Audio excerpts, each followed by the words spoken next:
In most of the cases, if not in all, a narcissist doesn't let go that easily. They try their best to keep their control intact and firm.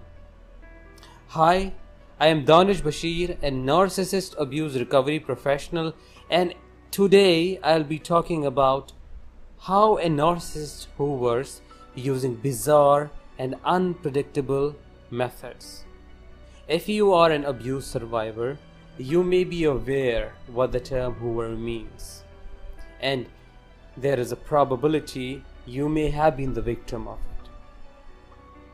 A narcissist doesn't stop once the relationship has ended and keeps trying to get back into your life or make an entry again and again.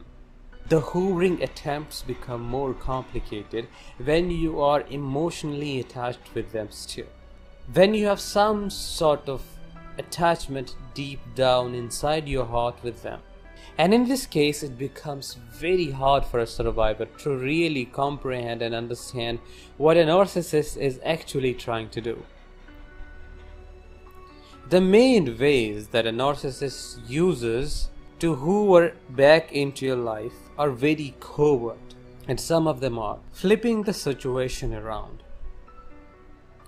One day you may get a message on your phone or a number which would say, for example, "Did you call me? Did you miss me? Did you talk about me with dash dash dash? Did you do this? Did you do that?" These messages, all of them, are provocative. They try to get a response from you. They try to get you to wonder what the hell is going on. When did I do that? And everyone who is not manipulative or devilish or evilish inside would seek an answer or clarification. And when you would do that, that is what the narcissist needs you to do. The moment you seek the clarification is the moment when the narcissist tries to play with the words and get back to your head.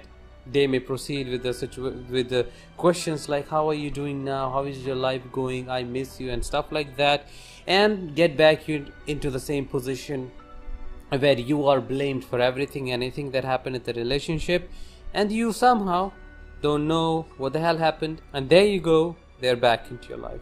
The second way they use is they pretend to be concerned about you. This is applicable in the situations in the current scenario we are living in. They may show up and say, "I am very afraid for you. How are you doing? Do you have food? Do you have that? Are you healthy? How are children doing?" and stuff like that. They may pretend to be the husband or the partner or the wife or the boyfriend or the parent that they never used to be, or that they never tried to be when you were with them. And out of a sudden, your pain may come up and you may feel somehow touched, and that is when you get vulnerable, and they use that vulnerability against you. You feel weak, and they may go way back into your life. Now, the next method that they use is very covert and very hard to recognize. You may receive a message someday and saying, "I love you," or "I miss you. So are we going to meet today at 4? You will wonder, what the hell? What is this? Why the hell would I meet him or her? And the message would be followed by a next message which would say something like, "Oh, I'm sorry. This wasn't meant for you. It was a mistake." There is when you could either get angry, you may get frustrated, or you may feel a deep pain because they want you to feel it. They want you to feel that they have found someone who is better than you. They have replaced you. And when you feel that deep inside, your critical thinking and objectivity is gone, and there is when you are weak again, and there is when they try to make a way back in your life by again blaming it all on you and saying that it was you who made me do this, and this is why I found someone else, and it goes all the way like that. So the point here is that nothing that a narcissist says is meaningless. Everything that comes from the mouth of such a person has deep data analysis behind it. I would like you to remember this for always. If you are dealing with a narcissist, or if you have children with them, or if you have just left the relationship, the next hoovering attempt is very surprising. The narcissist may try or pretend to be emotional or sentimental. They could show you the same face again that they showed you at the beginning of the relationship. They could show the emotions that they never showed when you were in the relationship. And if you are trauma bonded, this is where the hell gets hellish. You get that kind of supply or the chemical high deep inside, and you're trapped again. You're back into the relationship and logic goes down the drain, and this is where they get you back in the trap, and the whole cycle repeats that you already know about. I would like you to always remember that a narcissist would never truly show emotions, because emotions to them is vulnerability. And if the pretended emotions or emotional state was true, they could have shown that when you were in the relationship. So none of it is true. It's all a facade, a lie, a mask. If nothing of the already discussed or talked about methods work, they could go to the most extreme level by pretending to be in a crisis. You could get a message from someone else, not from the narcissist directly, and they could give you the news that the narcissist is critically injured, or the narcissist himself or herself may message you that they have met an accident and they are not doing so well, they need assistance.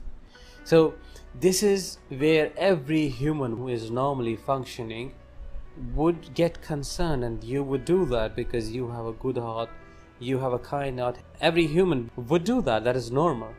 But your normal responses, your kindness, affection, and everything that you feel at that moment is used against you. I am not saying that being kind is wrong or being kind is weakness, but unfortunately the narcissist uses it against you in a very calculated way. He knows your soft corners and how to hit them. If this doesn't also work, they may go to the extreme of the extreme by threatening you that they would, or they are going to commit suicide, they are going to kill themselves, and if you want to stop them, you have to see them, or you have to give them the entry again to your life. This is the point where it gets the most complicated, and intervention of other people is very, very necessary at this moment. And not just the therapist or a lawyer, but other people who deal with such situations. If you're facing this kind of situation, I would like you to know that it's not your responsibility as a human to stop someone from taking certain actions in your life, because it is their life and they are an adult and it's their responsibility. At the best, you could suggest that they could seek help or they shouldn't do it, but it's not your responsibility, and you are not to be blamed if they take such an action. The final method, which is very common and very classic, is the promise to change. They could message you and bombard you with messages and even evidences, explaining how they have changed and how they have left other people for you and how they are so dying for you and how they are back to the same kind, normal, emotional, affectionate, compassionate person again, and how much they want you back into their life. This works mostly in the beginning of the relationship, when the mask starts to fall off, or when it's just the beginning of the breakup. But again, this is all a lie, and if you don't believe me, I would like you to look at your relationship and look at your past and notice how many times did the person promise to change, and really wonder if they changed for real, if the promises were real. Because if they were, you wouldn't be here talking about narcissism or even listening to what I have to say. So I hope what I have discussed so far has helped you to become aware and empowered, and I hope this helps you to deal effectively with a narcissist if you're dealing with one. I will talk with you soon again. Till then, let the healing begin.